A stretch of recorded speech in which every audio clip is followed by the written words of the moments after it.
Hi ನಮಸ್ತೆ, welcome back to ಪೊಳಲೀಸ್ kitchen. ಮುಖ್ಯವಾಗಿ ಅಕ್ಕಿ ಹಿಟ್ಟು ಹಾಗೂ ಸೌತೆಕಾಯಿ ನಿಮ್ಮ ಹತ್ರ ಇದ್ರೆ ಬೆಳಗ್ಗೆಗೊಂದು ರುಚಿಯಾದ ತಿಂಡಿಯನ್ನು ಪಟ್ಟ ಅಂತ ರೆಡಿ ಮಾಡ್ಬೋದು. ನಮ್ಮ ಮನೆಯಲ್ಲಿ ನನ್ನಮ್ಮ ಸಾಮಾನ್ಯವಾಗಿ ಈ ರೆಸಿಪಿಯನ್ನು ಮಾಡ್ತಾ ಇರ್ತಾರೆ. ಆದರೆ ಅಮ್ಮ ಅಕ್ಕಿಯನ್ನು ನೆನೆ ಹಾಕಿ ರುಬ್ಬಿ ಮಾಡುವಂಥದ್ದು. ಆದರೆ ನಾನಿವತ್ತು ಇನ್ಸ್ಟೆಂಟ್ ಆಗಿ ಯಾವ ರೀತಿ ಮಾಡೋದು ಅಂತ ತೋರಿಸ್ತೇನೆ. ಮೊದಲಿಗೆ 2 ಕಪ್ ಅಕ್ಕಿ ಹಿಟ್ಟನ್ನು ಮಿಕ್ಸಿಂಗ್ ಬೌಲ್ಗೆ ಹಾಕಿ 3 ಚಮಚದಷ್ಟು ಬಾಂಬೆ ರವೆಯನ್ನು ಬೈಂಡಿಂಗಿಗೋಸ್ಕರ ಹಾಕ್ತಾ ಇರೋದು.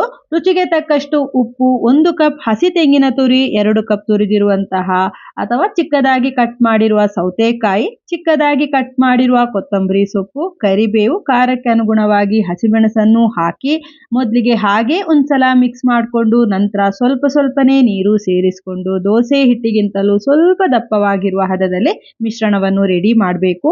ನೋಡಿ, ಈ ಹದದಲ್ಲಿರಲಿ.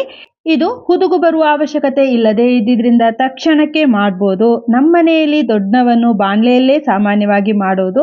ಬಾಣಲೆ ಇಲ್ಲ ಅಂತಂದ್ರೆ ದೋಸೆ ಕಾವಲಿಯಲ್ಲಾದ್ರೂ ಮಾಡ್ಬೋದು. ದೊಡ್ಡನ ಮಾಡೋದಕ್ಕೆ ಸ್ವಲ್ಪ ಜಾಸ್ತಿಯೇ ಎಣ್ಣೆ ಬೇಕಾಗತ್ತೆ. ನಾನು 2 ಚಮಚ ಆಗುವಷ್ಟು ಎಣ್ಣೆಯನ್ನು ಹಾಕ್ಕೊಂಡು ಮಧ್ಯಕ್ಕೆ ಹಿಟ್ಟನ್ನು ಹಾಕ್ಕೊಂಡೆ. ಹರಡಬಾರ್ದು. ಮುಚ್ಚಳವನ್ನು ಮುಚ್ಚಿ ನಿಧಾನ ಉರಿಯಲ್ಲಿ ಒಳ್ಳೆ ಗರಿ ಗರಿ ಆಗೋ ತನಕ ಬೇಯಿಸ್ಬೇಕು.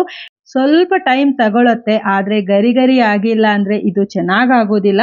ನೋಡಿ, ಸೈಡ್ ಎಲ್ಲ ಈ ರೀತಿ ರೋಸ್ಟ್ ಆಗಲಿ ಅಲ್ಲಿ ತನಕ ಬೇಯಿಸ್ಕೊಂಡು ಇನ್ನೊಂದು ಬದಿಯನ್ನು ಸಹ ತಿರುಗಿಸಿ ಬೇಯಿಸ್ಕೊಂಡ್ರೆ ರುಚಿಯಾದ ಕೆಕ್ಕರ್ಪೆ ದೊಡ್ಡನ ಅಥವಾ ಸೌತೆಕಾಯಿ ದೊಡ್ಡನ ರೆಡಿ ಆಗತ್ತೆ.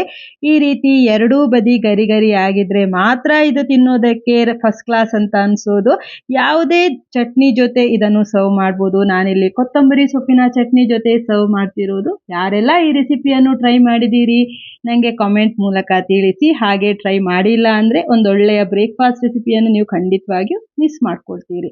ಇವತ್ತಿನ ವಿಡಿಯೋ ಇಷ್ಟ ಆಗಿದ್ರೆ ದಯವಿಟ್ಟು ವಿಡಿಯೋಕ್ಕೊಂದು ಲೈಕ್ ಮಾಡಿ, ನಿಮ್ಮವರೊಂದಿಗೆ ಶೇರ್ ಮಾಡಿ. ಮುಂದಿನ ವಿಡಿಯೋದಲ್ಲಿ ಇನ್ನೊಂದು ರೆಸಿಪಿ ಜೊತೆ ಬರ್ತೇನೆ. ಧನ್ಯವಾದಗಳು.